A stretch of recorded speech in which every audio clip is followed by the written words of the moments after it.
नमस्कार दोस्तों, हमारी आज की कहानी का नाम है बरकत। बहू सिर पर पल्ला रखकर खाना बनाया करो। सीमा एक पढ़ी लिखी लड़की थी। अपने माता पिता की लाडली बेटी थी। वह बड़े ही खुले विचारों की थी। शिक्षा पूरी होने पर उसके पिता ने उसका विवाह रंजीत से कर दिया।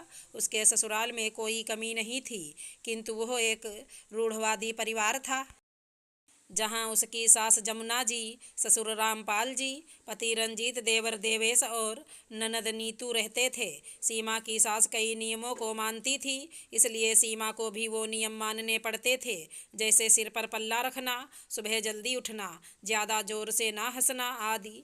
और नियम तो फिर भी ठीक थे, लेकिन जिस दिन घर में कोई पूजा होती और प्रसाद बनता, उस दिन तो सीमा की हालत खराब हो जाया करती थी, क्योंकि उस दिन सुबह सुबह पूरा किचन धुलता था, सारे बर्तन धुलते थे और चौका बर्तन के बाद ही खाना बनता था। और उसमें भी सबसे बड़ी शर्त यह होती थी कि खाना बनाते समय सिर पर पल्ला होना ज़रूरी है।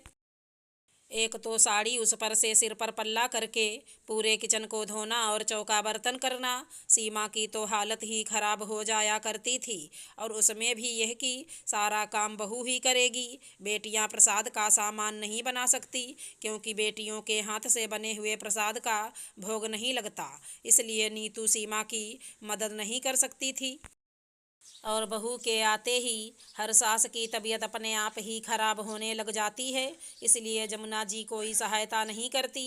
बेचारी सीमा अकेली ही लगी रहती। आज जमुना जी घर में सत्यनारायण की पूजा रखी, तो सारा प्रसाद सीमा को ही बनाना था, जिसके लिए सुबह 4 बजे से उठकर सीमा किचन की सफाई और धुलाई में लग गई। साथ ही सारे बर्तनों को धोया और चौका बर्तन करके प्रसाद बनाने लगी।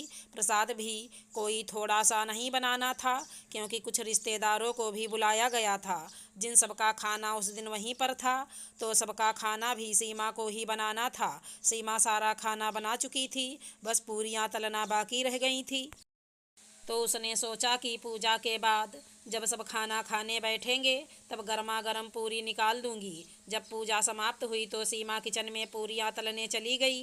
पूरी तलते हुए उसे ध्यान नहीं रहा कि पल्ला उसके सिर से गिर चुका है।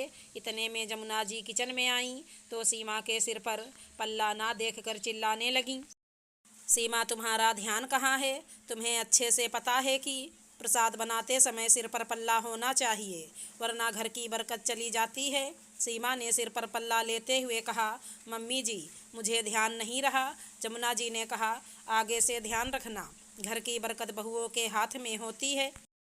भगवान का भोग तो सिर पर पल्ला रखकर ही बनाया जाता है। उस दिन का काम तो जैसे तैसे हो गया, पर यह तो आए दिन की बात थी। छोटी से छोटी पूजा के लिए भी उसे पूरा किचन धोकर चौका बर्तन करके ही प्रसाद बनाना होता था, अब चाहे कितनी भी तेज गर्मी क्यों ना हो। पर पल्लू रख करके खाना बनाना कोई छोटी बात ना थी। सीमा इन सब से परेशान हो चुकी थी। हर चीज़ को मानने की एक हद होती है। ऐसे ही एक बार जमुना जी अक्षय तृतीया पर घर में एक छोटी सी हवन पूजा रखी। एक तो मई का महीना, ऊपर से रिश्तेदारों को भी बुलाया गया, उस पर भी सीमा को अकेले काम करना। उस दिन सीमा ने नीतू से कहा कि दीदी, आप ही मेरी मदद करवाइए। तो जमुना जी ने कहा, शर्म नहीं आती? तुम्हारे होते हुए क्या ननद काम करेगी? पर सीमा अपनी जगह से टस से मस नहीं हुई। उसने कहा कि या तो आप मेरी मदद कीजिए, या फिर मुझे पल्ला हटाकर काम करने की इजाज़त दीजिए। जमुना जी ने अच्छा खासा बखेड़ा किया, पर इस बार सीमा ने भी हार नहीं मानी।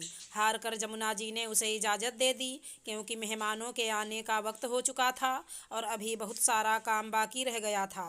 उस दिन जमुना जी पूरे दिन मुंह फुलाकर ही रहीं। धीरे धीरे सीमा ने भी इन नियमों को कम कर दिया।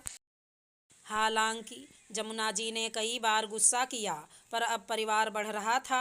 सुबह सुबह इतना वक्त नहीं होता था कि चौका बर्तन करके ही सारा काम किया जाए, इसलिए सीमा कहने लगी थी, मम्मी जी, जब सारा काम मैं ही करती हूँ, किसी और का हाथ किचन में नहीं लगता। तो बेवजह सुबह सुबह उठकर पूरे किचन की धुलाई और चौका बर्तन क्यों करूं? अगर जमुना जी कहती इस तरह से करने से घर में बरकत होती है, तो सीमा कहती घर में बरकत इन सब से नहीं बल्कि प्यार से किसी को खाना बनाकर खिलाने से होती है। आज सीमा की शादी को कई साल हो चुके हैं और उसकी देवरानी भी आ चुकी है। दोनों मिलकर अब अपने तरीके से सब संभालती हैं। जमुना जी उसके कार्य में ज़्यादा दखलंदाजी नहीं करती हैं, क्योंकि उन्हें समझ में आ चुका है कि बहू अब हार नहीं मानने वाली। अगर हमारी कहानी पसंद आई हो तो चैनल को लाइक शेयर सब्सक्राइब करें। राधे राधे दोस्तों।